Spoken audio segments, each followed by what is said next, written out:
So in this example, Jen's going to be demonstrating some hip internal and external rotation exercises. She's laying sideline. She's got her left hand on her pelvis to make sure that her pelvis doesn't rotate back or forth. Jen, rotate your pelvis back. Yeah, just to make sure that we're not opening up the pelvis, but all the motion is going to come from our hip. She's got a very light mini band around the knees to add some resistance. When we first start, you don't need the mini band to begin, but we're going to have her keep her heels together, and she's going to elevate her knee, rotating from the hip. So what we're actually doing, again, we can see that her hand is keeping her pelvis nice and steady, or her hand is sensing that her pelvis is nice and steady. We're squeezing from, in this case, our left glute, keeping the heels together. And we'll just try to get about 6 or 8, maybe 10 at the most, external rotations of the left hip. Good, we'll just get a couple more. Good, and let's just demonstrate one bad with the hip opening up. So again, if we felt like our whole body was opening up, that's not what we want. Perfect.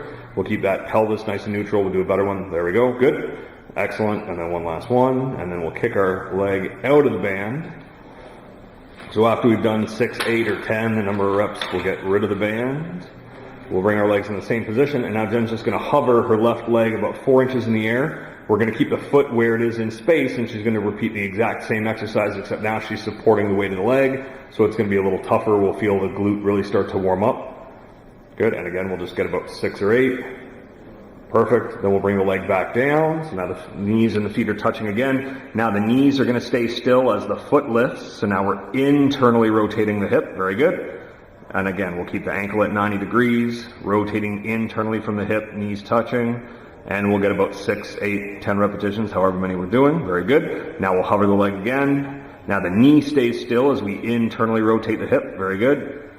Internally rotate the hip. Good.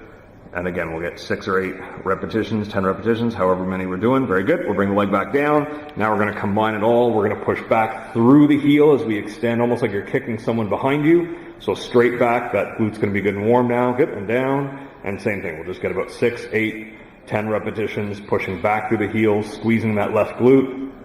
Excellent. And then whatever we did on the left side, obviously we would turn over and do the same thing on the right. So that's internal, external, and then extension of the hip and the glute.